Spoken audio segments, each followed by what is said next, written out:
Hello everyone, welcome back to the channel, and this is the second part of my three-part series looking at CHL teams in NHL 20. Today we're going to take a look at just how good a team made out of OHL alumni can be in the NHL. It's going to take a look at the Ontario Hockey League alumni. So for this video, we'll be substituting the Detroit Red Wings, just because they are the lowest rated team in the NHL. As you guys can see, Team OHL rated 98 overall. So they're a powerhouse, a stacked team. Let's see just how good the team can do. So as for the logo, I kept it simple. I took the O of OHL, blue, black, and white for colors. I named them the Oshawa OHL team just because Oshawa Generals are the team that have the most championships in the OHL. So the team, as I mentioned, 98 overall. They're by far the highest rated team in the league. So for this video, we won't make any trades, no waiver pickups. Going to keep the same team throughout the course of an NHL season in franchise mode and see if we can get the Stanley Cup and see the point totals of the players at the end of the franchise mode. We'd appreciate, guys, if you do leave a thumbs up below if you enjoyed it. Would mean a lot. Also, subscribe if you're new. Hit that notification bell so you don't miss out on any future videos. We have done Team QMJHL and Team WHL will be next, the Western Hockey League. All right, now looking at the lines, guys, the team is absolutely stacked. We have Steven Stamkos along with Connor McDavid and Patrick Kane in the first line, 91, 95, and 90 overall. Let's take a look quickly at Mcdavid Status, obviously, medium franchise, best player in the league in my opinion. Look at his stats. So puck skills, all in the high 90s. He is 5 stars everywhere except physical. Shooting all in the 90s, 97 speed. Awareness is amazing. So obviously, all around, just incredible player. Extremely fast, great shot. He does it all. Second line, we have a bit of a Toronto Maple Leaf connection with John Tavares and Mitch Marner. Also have Taylor Hall there on the wing. They have a +1, making Hall a 90, Tavares a 91, as well as Marner as a 91. Line number 3, we have Gabriel Landeskog on the wing with Ryan O'Reilly center, a great two-way centerman. Him and Bergeron are the best, I would say, two-way centerman. Great on face-offs, great at both sides of the ice. Tyler Seguin will be on the wing just because he has lower rated face-offs. He won't be playing center. The fourth line is still very good. Matt Duchene, Matthew Tkachuk, and Mark Scheifele. I mean, when you have an 89, 87, and 86 fourth line, tells you all you need to know about the team. Obviously, the third line also has a +1. So we have Seguin in a 90, Riley a 90, and Landeskog in 88. Now, looking at defense is absolutely ridiculous. It's maybe the best defense I've ever seen in a franchise mode, guys. Look at this. We have Burns, Pietrangelo, Giordano, Carlson, Doughty, and Hamilton on the third pairing. What makes it crazy is 4 out of 6 have a +3. So Burns is in 92, Pietrangelo in 93, Carlson in 94, Giordano in 91, Doughty in 91, and Dougie Hamilton is the weakest defenseman, still in 85 overall, which would usually be a top 4 defenseman, probably even top pairing in most teams. So we have 5 90+ defensemen on this team, and in goal we have 90 overall John Gibson, backed up by 87 overall Jordan Binnington.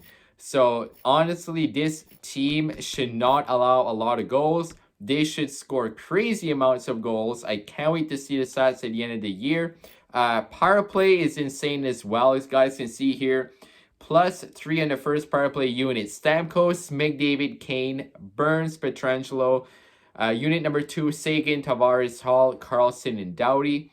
Looking at the overall with the +3 chemistry, Stamkos, 93 overall. McDavid, 98 overall. Kane, 94. Pietrangelo, 93. And Burns, only a 92 overall compared to the other guys. That's the first power play unit. Absolutely insane. Penalty kill, I do have Ryan O'Reilly out there to kill penalties. Matt Duchene will be the second centerman. And that's a look at the team, guys. So again, we're going to jump into a simulation. I'm going to show you guys the jerseys in a few moments to see just how good the team can. Now, in terms of captaincy, I have the captain on Connor McDavid. I mean, who else could have a captain on this team? The best player in the league. Patrick Kane has an assistant. He's been in the league a long time. One of the great American players from our generation. And Mark Giordano, captain in Calgary, he's going to be an assistant on our team, brings that veteran leadership to the locker room. So I just simmed the first preseason game to see how good the team would be, and they're pretty good. They won 8-1 against the Panthers. Now here's a look at the jerseys. They're very similar to the Quebec Major Junior Hockey League jerseys I did. Basic design, blue, white, and black. Got the O for the logo. As for the home jerseys, I think they look pretty nice. It's just the opposite with the blue instead of the white. Just a classic design. Didn't pay too much time on them. Offense 100, defense 99, goaltending 92. Best team in the league, and they have a very good chance to get that Stanley Cup. If you guys haven't seen it, definitely go check out the QMJHL episode as well. And the WHL will be the next video. I'll be posting the final video of this 3-part series. Now, before I jump into the season, I actually want to go through a few scratches I had. So I had a few extras. Of course, you're limited with the number of players you can put in the team. There's a lot of very good players I could have put in, such as Alex DeBrincat, Sean Monahan, and Andrei Svechnikov. So they were kind of like honorable mentions that I wanted to get in the video. Just in terms of overall, they had guys that were higher rated than them, that worked better with chemistry, but obviously very, very good players in the NHL today.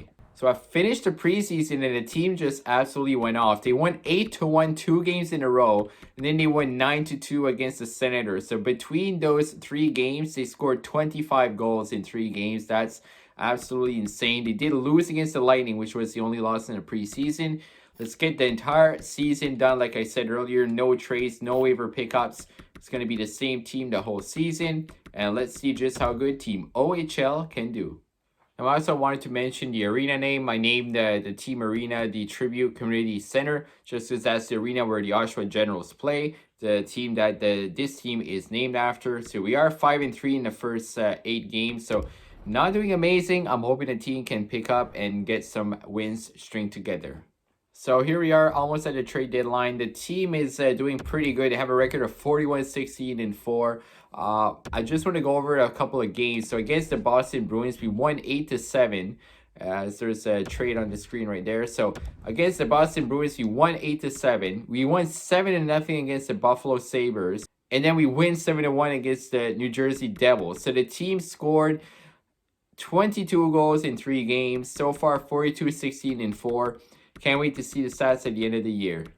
Alright guys, so the regular season has ended. We finished with a record of 54-23-5, 113 points. We actually did not win the President's Trophy. That goes to the Arizona Coyotes, the President's Cup champions, 54-20-8.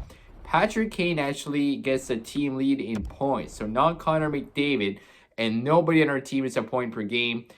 Kane there 41 goals, 79 points. Stamkos 23 goals, 77. Tavares 24-69. McDavid only 65 points and 25 goals. But the thing you gotta remember is that this team is so stacked that the goals and points are distributed between 4 lines pretty equally. I mean, there's not really one line that stands out. Everybody's so good. Hall 38 goals, 60 points. Marner 55. Pietrangelo 54 as a defenseman plus 37. It looks like Patrick Kane would have the team lead for goals. John Carlson there 42 assists. Going down the list, there's the 4th line. Hamilton, Monahan did play 3 games as well. As I forgot to turn off injuries, so Tavares was injured for a few games at the start of the season, which is why he missed only 3 games there, so it wasn't anything serious.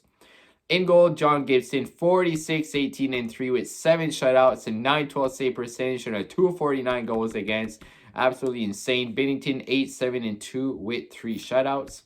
Taking a look now at the entire NHL, see how Gibson ended up. Leading the league in wins, leading the league, I believe, in shutouts, tied with Freddie Anderson.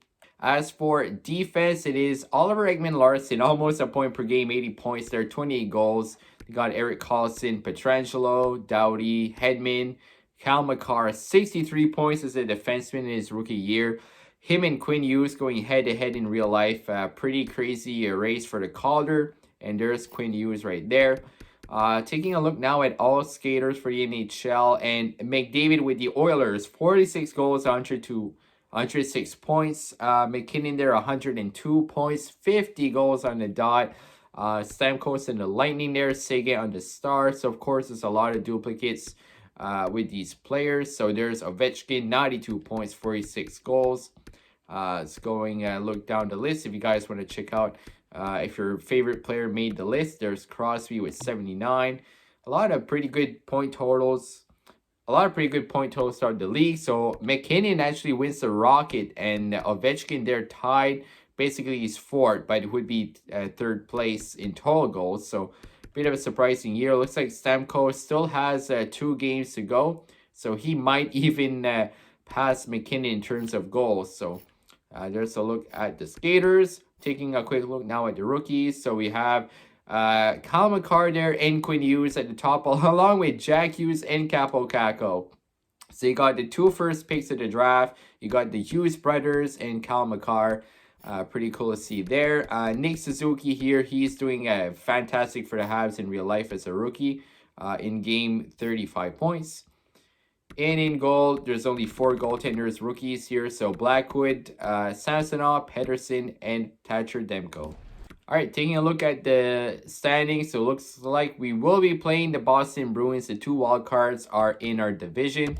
The Sabres and the Bruins, the Maple Leaf and the Lightning are going to play each other. So 2 powerhouses to play in the first round. Either Tampa or Toronto will be knocked out. So it'll make the path to the Stanley Cup a bit easier if we can knock out the Bruins.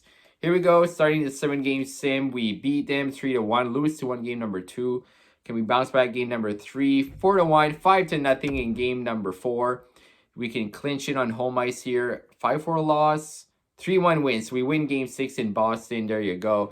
Move on to round number 2. Taking a look at who we're playing. We're playing the Toronto Maple Leafs. All right, game number 1. 3-2 loss. I mean, Toronto, they're a good team, but obviously ours is so much better than any other team, as we lose against the Leafs in 5 games. Would you look at that? The team is 98 overall. 4 out of 6 defensemen are a +3. We have 5 out of 6 defensemen 90 overall plus, and our goaltenders are 90 overall. Yet we can't beat the Toronto Maple Leafs, and Tavares on our team, funny enough, is the leading scorer, 9 points in 11 games. And it looks like it's going to be the Sharks and Coyotes and the Leafs and the Hurricanes and the Toronto Maple Leafs. They win the Stanley Cup. Wow. So we had Tavares and Marner on our team. Looking at the draft lottery, Montreal loses on the draft lottery. They finish last place. They go from 1 to 4. Anaheim 5-1. Islanders 6-3. Devils 4-2. Columbus 2-5. Crazy movement in the draft lottery. You'd be so upset in real life if Habs would finish last and get 4th. That's just losing out on the draft lottery right there. Retired players, taking a look. It's the usual guys: Gabriel Kunitz, Jokinen, Roy, Molson. Then it goes down in the list. Let's look at goaltenders. Any notable names? No goaltenders have retired. So what I'm going to do before we end off the episode, guys, going to go through the individual awards, see how the team did in the playoffs as well, and then we'll call it a day. And then we'll end off the episode. They can look at the playoff tree as well. So as for playoff points there, Tavares 9 points. Stamkos did not get 1 goal, 9 assists. Tavares 6 goals there. Hall, Kane, Seguin, Marner, Doughty, and Carlson. As for goaltending, John Gibson was 5 and 6. Some decent stats, but unfortunately did lose against the Leafs there. Playoff tree, taking a look at Toronto's road to the Cup. So they beat the Lightning in 6. They beat us in 5. They beat the Hurricanes in 5. And they beat the Sharks in 6. San Jose beat Arizona. They beat Chicago as well as Colorado out round number 1. All right, guys, take a look at the individual awards. See if our team won any hardware. The Stanley Cup, obviously, to Toronto. They beat the San Jose Sharks. Presents went to the Coyotes. Art Ross, Connor McDavid. Not our Connor McDavid, Edmonton's McDavid. He won the Hart as well. Norris went to OEL, very well deserved. Lady Bing to Nathan McKinnon. Calder, Cal McCarr. Conn Smythe, Freddie Anderson. He must have played outstanding for the Leafs in the final there against the Sharks. Vezina, John Gibson. So we do get a Vezina in this episode. John Gibson, there you go. He wins to William N. Jennings as well. Good to see. Bill Masterton goes to Wawrinski. Jack Adams goes to San Jose's coach. Selke goes to Ryan O'Reilly, but St. Louis is O'Reilly, not ours. Ted Lindsay McDavid, and the Rocket to Nathan McKinnon. So that's a look at the awards, guys. Unfortunately, the team did not get past round number 2 in the playoffs. I think they had a very strong team, honestly. 98 overall. I thought it could win the cup, but not as good as a result as Team QMJHL, unfortunately. But it was a fun team build to do, to take a look back at all the alumni from the OHL. As I mentioned earlier in the episode, if you missed it, definitely go check out Team QMJHL. Team WHL will be the next one coming up. And definitely leave comments with suggestions, guys, of potentially some more team builds I could do, such as like all players from a certain team in a CHL. I would really like to hear you guys' opinion. I'm always listening to new ideas. Thank you for watching, guys, and as always, have a great day.